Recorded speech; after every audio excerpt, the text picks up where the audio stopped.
this word motion, what comes in our mind is motion means movement. So according to us, anything which is moving is considered to be at motion, and anything which is not moving is considered to be at rest. This we generally know.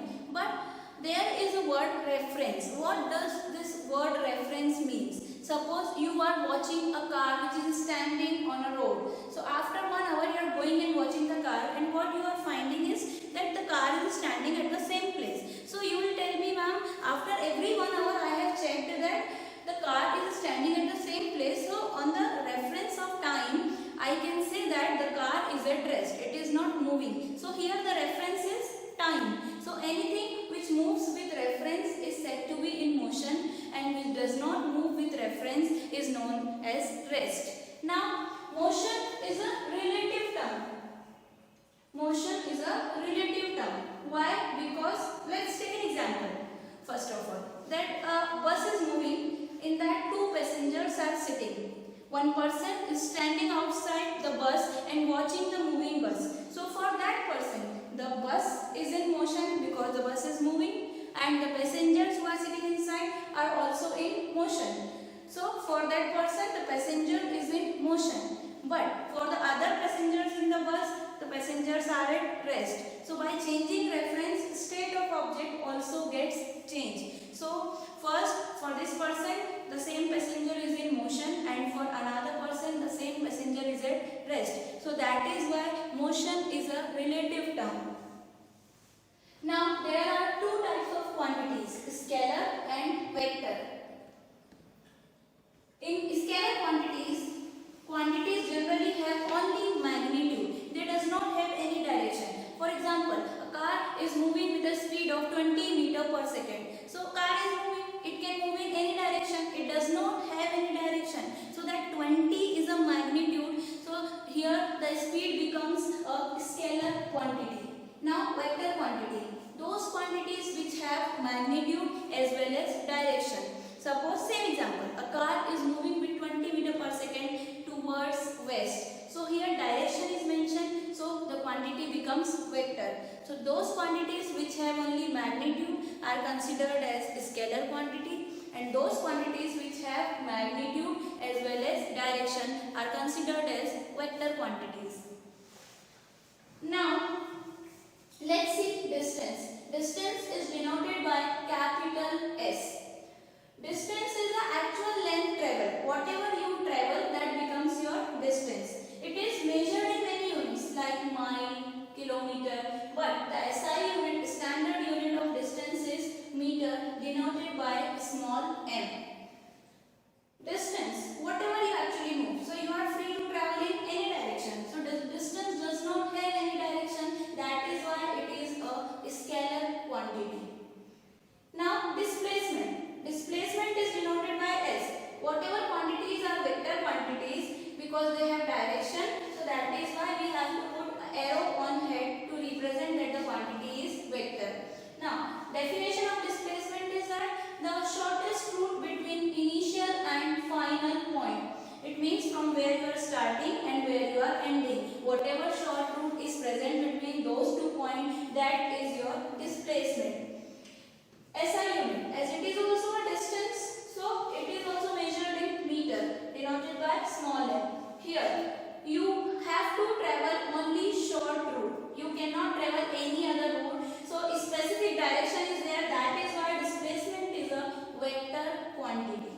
Now let's see an example for distance and displacement. Suppose this is location of your home. You want to go and eat Domino's pizza. This is the location of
So that is why its formula is V equals to S upon T. Now, SI unit of distance is meter and SI unit of time is second. So meter upon second becomes meter per second. So SI unit of speed here is meter per second. Speed does not have any direction. Look, time does not have any direction. Distance does not have any direction. So the quantity which comes from these two, that is speed, will not have any direction, and that is why speed is a scalar quantity. Next is velocity. Velocity is denoted by V with an arrow on his head. So velocity is displacement traveled per unit time. Whatever displacement you are traveling in a particular time, that will calculate your velocity. Here also displacement is measured in meter and time is measured in second. So SI unit of velocity becomes meter per second. As displacement is having direction, so velocity will have direction, so its quantity becomes vector. Now, example for speed and velocity. A bus is moving with a speed of 20 km per hour, right? So here no direction is mentioned. So this 20 km per hour is the speed of object. But if we will say that the bus is moving with a speed of 20 km per hour towards south, so in this becomes velocity because direction is mentioned. So speed with velocity is, speed with direction becomes velocity. When speed has direction, it becomes velocity. Now we have to study types of motion. There are two types of motion. The first one is uniform motion and the second one is non-uniform motion. Now we have to understand what is the meaning of this word uniform. Uniform motion. Let's see an example first. Suppose a car is traveling from point A to point E, and in between these some points we have taken B, C and D, and we are noting at every point the distance travelled by car in every 2 seconds. So what we find, in every 2 seconds the car has travelled 10 meters. In next 2 seconds again the car has travelled 10 meters. In next 2 seconds again 10. So here what we have seen that equal distances are car is travelling in equal interval of time. So whenever a motion is like that, equal distance has covered in equal time, the motion is said to be uniform motion. When an object travels equal distance in equal interval of time, its motion is said to be uniform. Uniform motion means if you will find speed at any point, you will get constant speed. So when speed is constant, motion is uniform. Now non-uniform motion. In non-uniform motion, again we have taken example. From point A to E, car has travelled different distance but in equal interval of time. We have to take reference same. Suppose when I take test all of you from 50 marks. So 50 is a reference, you all get marks out of 50. So here time is a reference. Time will be same, but what we are observing that in same time the car is travelling unequal distances. So here speed will not be constant. So this kind of motion is known as non-uniform motion. When object covers unequal distance in equal interval of time, its motion is said to be non-uniform. Now see average speed. V average. Speed is denoted by V. Uske aage next we have written is average. For average we have written in short A, V and G. So average speed is total distance covered by an object divided by total time taken.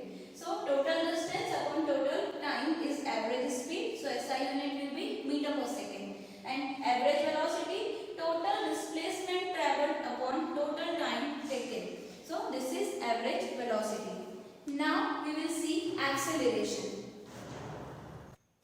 Now acceleration denoted by a arrow is there, it means it is a vector quantity. Now formula for acceleration. We have studied that when displacement changes with time, it becomes velocity. So what if velocity changes with time? Example, a bus is moving with a speed of 30 meter per second. After 1 hour, it is travelling with a speed of 50 meter per second. So velocity gets changed. So here this velocity when changes with time, it becomes acceleration. So rate of change of velocity is known as acceleration, or we can say change in velocity per unit time is acceleration. Here the formula for acceleration is v minus u upon t. Here this v is final velocity, u is initial velocity and t is time. So v minus u represents here change in velocity. So change in velocity per unit time is known as acceleration. SI unit. Let's see calculation for SI unit. As acceleration is change in velocity upon time, so velocity is having SI unit meter per second and time is having SI unit second. So SI unit for acceleration becomes meter per second square. So SI unit of acceleration is meter per second square. It is change in velocity. So quantity becomes vector because velocity is a vector quantity. So acceleration is also a vector quantity. Now there are some cases in acceleration. First one is that what if v is greater than u? If we look at this formula, if v is more and u is less, in that case a will always comes out positive. The value of a will always comes out positive. So when v is greater than u, acceleration will be positive.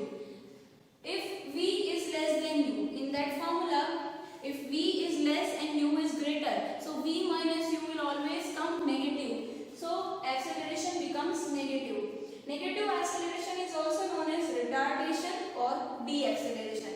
When you solve numerical, you will see the word that a body retards, a body deaccelerates. So that means acceleration is negative. So what you have to do? You have to simply put a minus sign in front of that. If v equals to u, it means a body is not changing its velocity. It is moving with a constant velocity. In that case, v minus u becomes 0. So acceleration also becomes 0. So this is all about acceleration. In next class, we will study about graphical representation of motion. Thank you.